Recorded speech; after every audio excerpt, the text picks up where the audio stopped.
নমস্কার বন্ধুরা, আমি মহাদেব গার্ডেন থেকে কল্যাণী বলছি। আজ গরমের অতি প্রিয় একটা গাছ নিয়ে এসেছি। এই দেখুন, এইটা হলো সাদা করবী গাছ। এই সাদা করবী গাছটা আমি জানুয়ারি মাসে শেষের দিকে প্রুনিং করেছিলাম, ডিপ প্রুনিং একদম। এই দেখুন, এখান থেকে কেটেছিলাম, পুরোটা কেটে দিয়েছিলাম।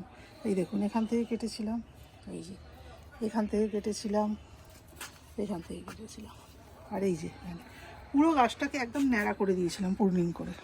এই দেখুন, আজকে মার্চ মাসে, ফেব্রুয়ারি মাসে, এই দেখুন পুরো গাছ ভর্তি পাতা এসে গেছে, আর তার সঙ্গে দেখুন কুঁড়ি এসে গেছে।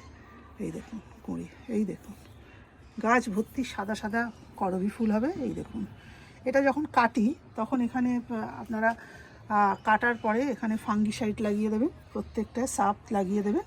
লাগিয়ে দিয়ে আর কিচ্ছু করবেন না, কোনো খাবার টাবার সেরকম কিচ্ছু দেবেন না, শুধু জল দিয়ে যাবেন। দিয়ে যাওয়ার পরে আজকে তার ফলাফল এই দেখুন আপনাদের দেখাচ্ছি। আর এইখান থেকে যে ডালটা কেটেছিলাম, সেই ডালটা থেকে আবার আমি গাছ করে নিয়েছি। এই দেখুন, এই দেখুন, দেখেছেন? এই দেখুন, এই দেখুন, এই দেখুন শিকড় এসে গেছে। এই দেখুন, এই দেখুন শিকড় ভর্তি হয়ে গেছে। মানে এক একটা টবে আমি বসাবো, ঠিক এরকম গাছ পাবো আবার। এবং এই গাছটা কিভাবে করেছি জানেন? এখান থেকে যে ডালটা কেটেছি, এই ডালটা এখানে রুটিন হরণ হিসেবে আমি এইটাকে ব্যবহার করেছি। আমি অ্যালোভেরা জেল দিয়ে এটাকে রুটিন হরমোন হিসেবে আমি অ্যালোভেরা জেলটা ব্যবহার করেছি। এই অ্যালোভেরা জেলের মধ্যে এই ডালটা ঢুকিয়ে দিয়েছি, দিয়ে একটু লাগিয়ে নিয়ে আর এরকমভাবে মাটিতে বসিয়ে দিয়েছিলাম ছোট্ট জায়গায়। দেখুন 1 2 3 4টে এর মধ্যে দেখুন 1 মাস প্রায় হতে চললো। এই দেখুন পুরো শিকড়ে ভর্তি। এই একটা, এই দেখুন, এই দেখুন এখানে ভর্তি শিকড় আসছে, এই একটা, হ্যাঁ এইগুলো নিচের মধ্যে আটকানো আছে। ঠিক এরকমই আপনারা আবার নতুন করে গাছ করে নিতে পারবেন। আর এই দেখুন এখানে আর একটা লাল করবী গাছ আছে।